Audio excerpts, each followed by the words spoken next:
All right. How's that? You're all good. You look great, Nicole. Good morning Good morning. or good afternoon, wherever you are in the world. So we're really excited because this is the first live conversation. I don't want to call it an interview. It's really a conversation that I'm having with you and that I plan on having with a whole bunch of different women. The essence really of real life, real women is to have a conversation with real women who are experiencing a real life, just there's none of the lipstick. It's not all polished and I don't want to say fake, but just very authentic and pure and true. And so when you and I were talking, I was really excited about just having this conversation with you and exchanging because so Nicole, you're an entrepreneur, you run your own business, you're a mother of 3 adolescents, I believe. Yeah, they range from almost 9 to almost 16. And I remember the first time you shared that you're actually homeschooling them, right? Yes. Which is something that floored me because I don't often have that chance. So, and what would you say is really makes you, authentically you, the real factor of your reality? Um, I think that that's something that I'm really like coming into as of late, but looking back on my journey thus far, it's really been just listening to that inner voice that kind of has been whispering to me my whole life. And as we all know, when something feels right, you just know it's right. There's no question about it. So those kind of experiences have led, us, meaning when I say us, I mean my husband and me, to make the choices we have, especially when you're asking me specifically about like something like homeschooling.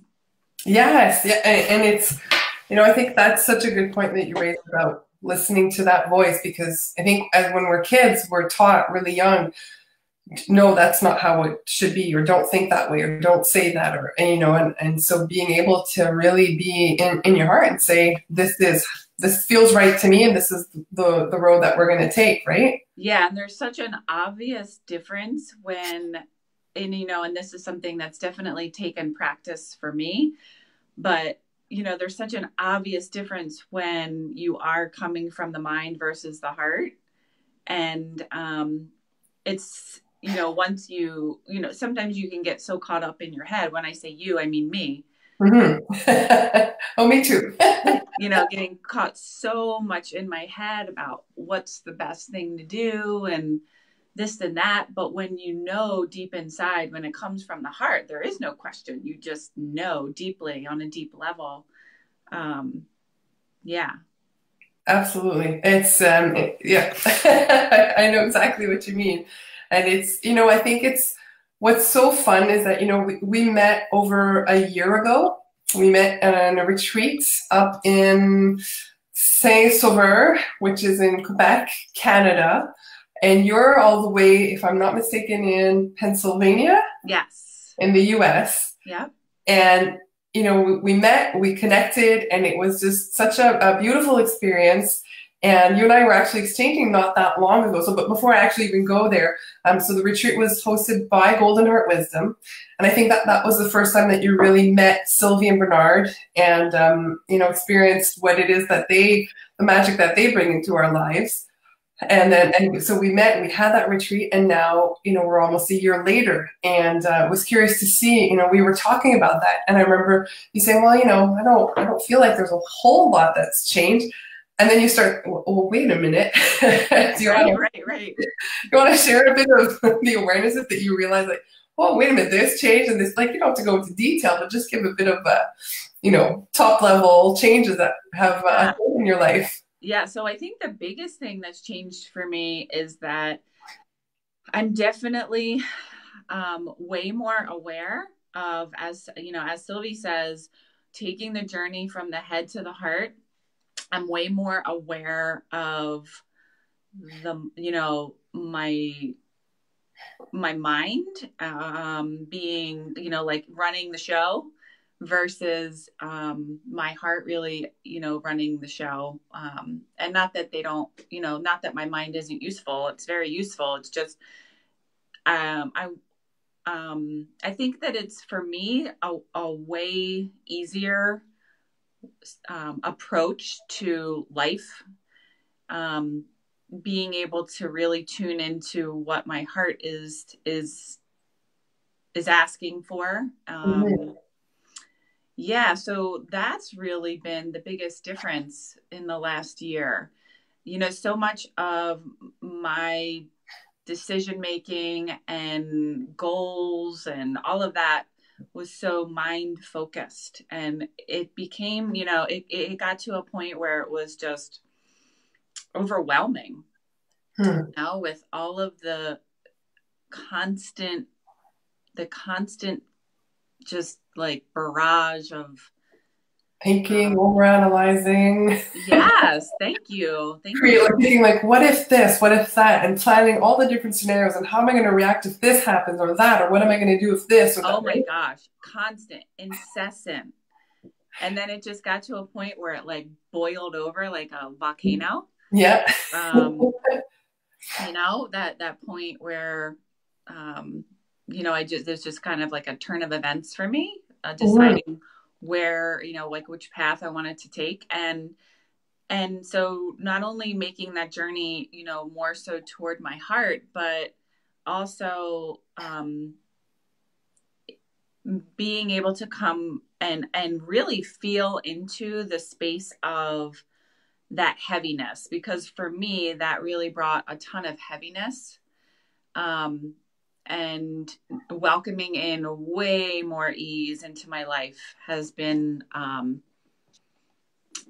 something that's changed. And so not only in my, personal life, but in my business, my relationships. And as I'm, not trying so hard, it's allowed so many more things to come through for me, which is confirmation that this is so much more freeing, and there's so much more freedom in this space. Yes, I always refer to mine, like my mind is, there's a hamster up there and he's spinning, and he's like one buff hamster. Yes, he is. I'm like, okay, it's time for your vacation. You can relax. I don't have the heart kind of call the shots from now on. and so you're, if that's okay that I share this, you're a chiropractor, right? Yes. And so have you noticed a shift in the clients that you're seeing, and how you're interacting with them, and what you're seeing show up for them in your interventions? Would that be the right way to describe that? I don't think intervention. That's a little heavy. But I know what you're saying.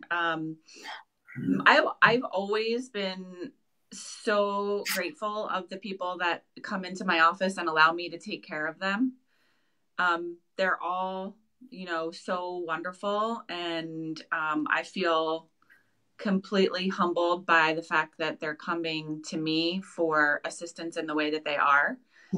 And so as far as that piece goes, it's just gotten to a deeper level as far as how humbled I am by being able to touch a person in the way that I am through chiropractic. So that's just, been a much deeper level of that. But also in my work as a chiropractor, it definitely also followed that same path that we were just talking about, as far as getting super heavy, as far as like the business side of it goes, always wanting to make sure that we're doing the best that we can. And of course we're, still doing that. But just taking it from like a different perspective, as far as really who we are when we show up to take care of the people that we take care of in our office. And allowing that place to really itself grow too. Like coming from a deeper place within us is also allowing for a much more deeper healing of the people that are coming to us. So as far as like, you know, the things that we're able to see with the people that are coming in, you know, as a chiropractor, a lot of people come into us because they have some kind of pain, usually, unless, you know, it's someone who just knows chiropractic is something that, you know, is part of like a healthy lifestyle.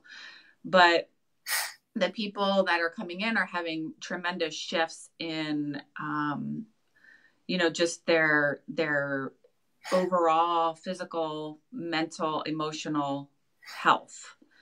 So that's been something that I've been able to tune into more of as well.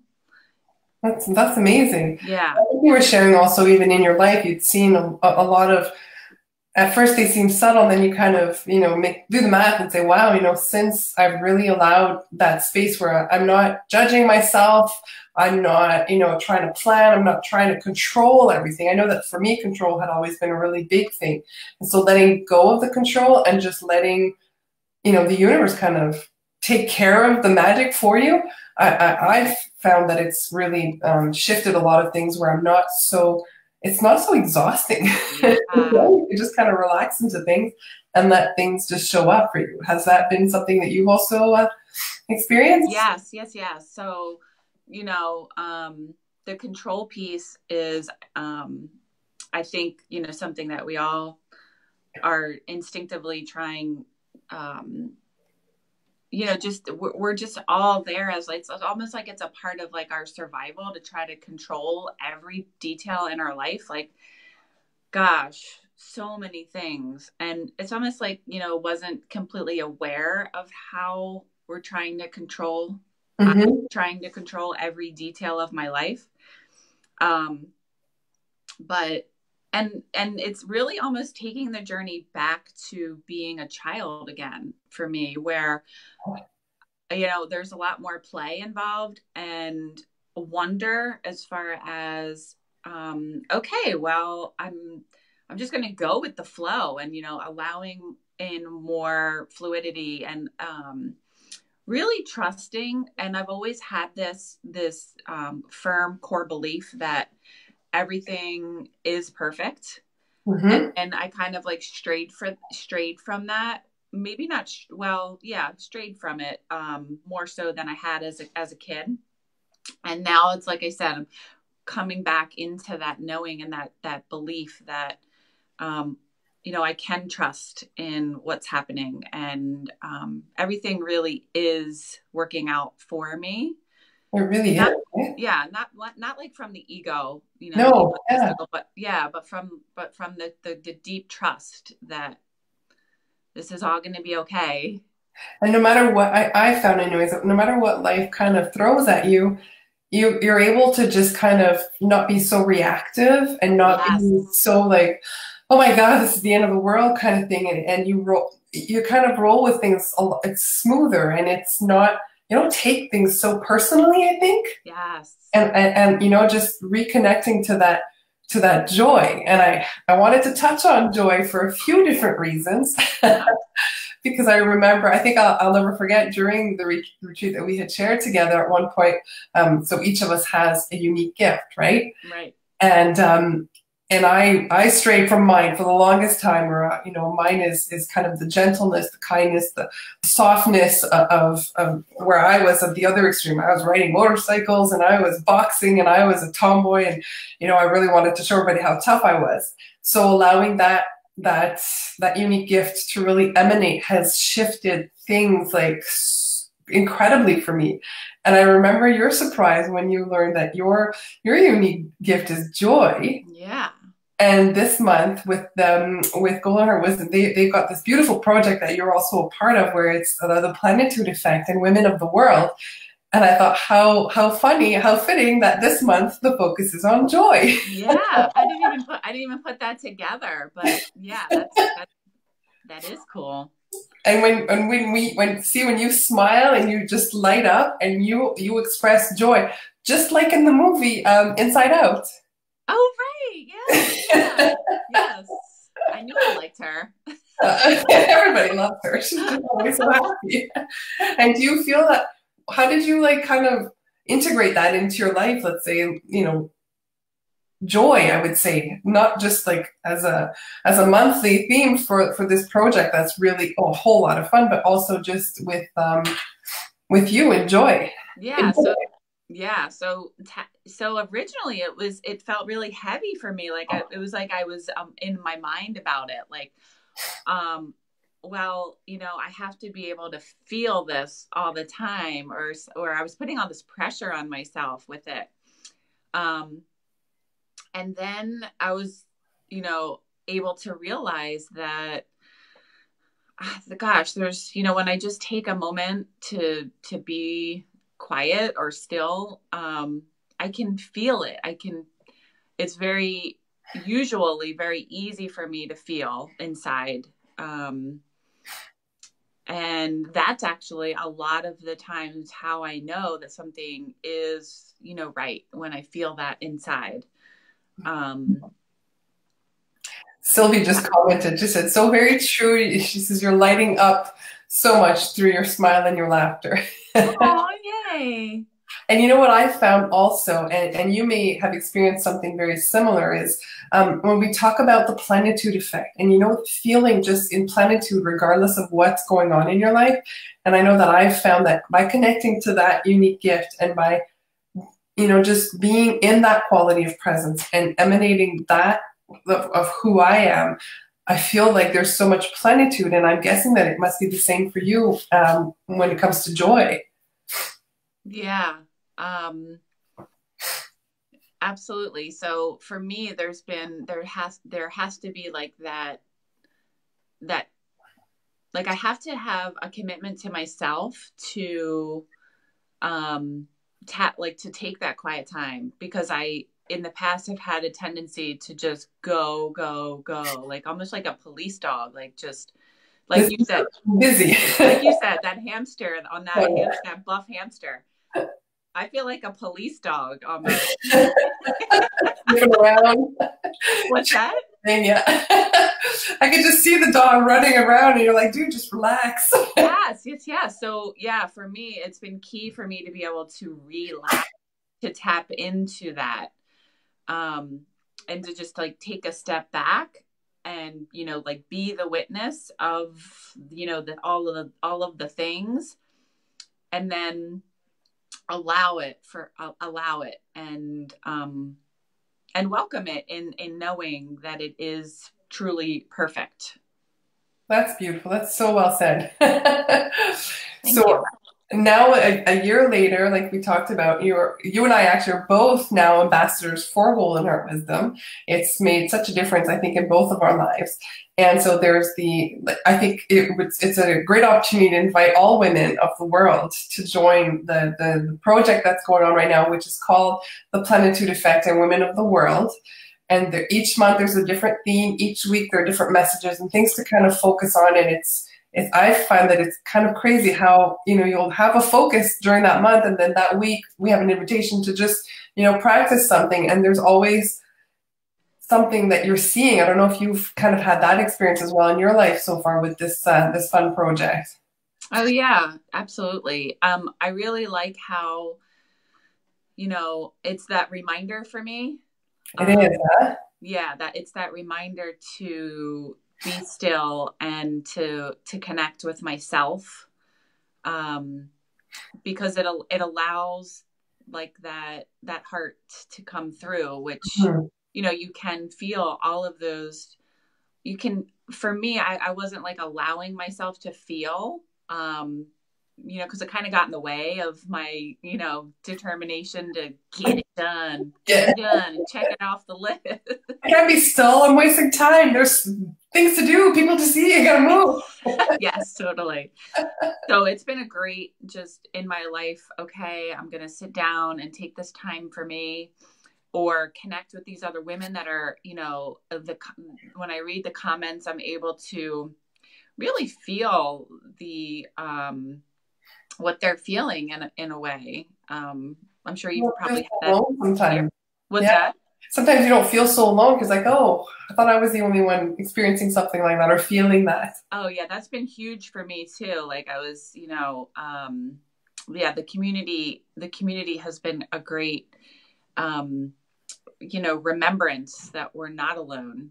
Yes. And for me, that's personally been something that like I've like played that story in my head, that, I am more of an outsider, but I don't want to be, and that's not the truth. Mm, exactly. So Stories we make to protect ourselves, right? exactly.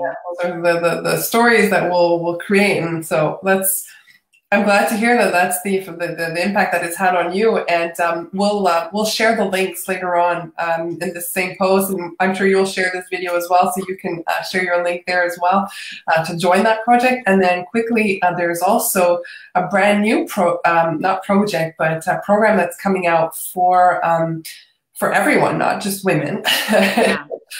Which is called Money and the Plenitude Effect. And almost 2 years ago, Boleyn Art Wisdom had put together a program called If Money Was Your Best Friend, How Would You Treat It? And were you a part of that program? I was. I found that program through Dr. Kim.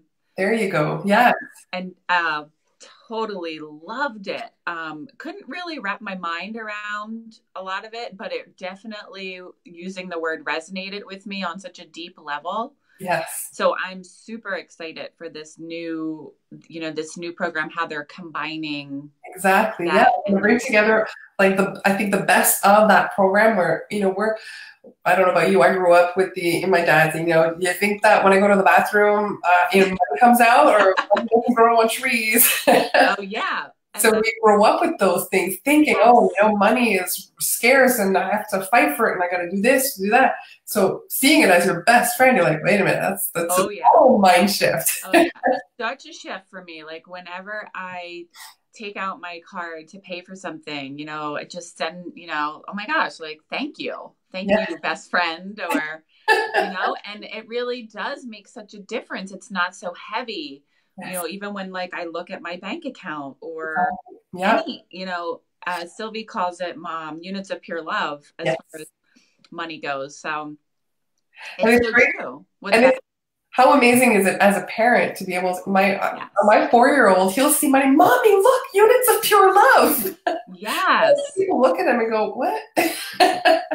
But it's so beautiful. It is. And so being able to take that concept of money and then combining it with the Plenitude Effect and creating one program, that starts at the end of April. And again, we'll share the link for that as well. But I'm very excited about that program as well.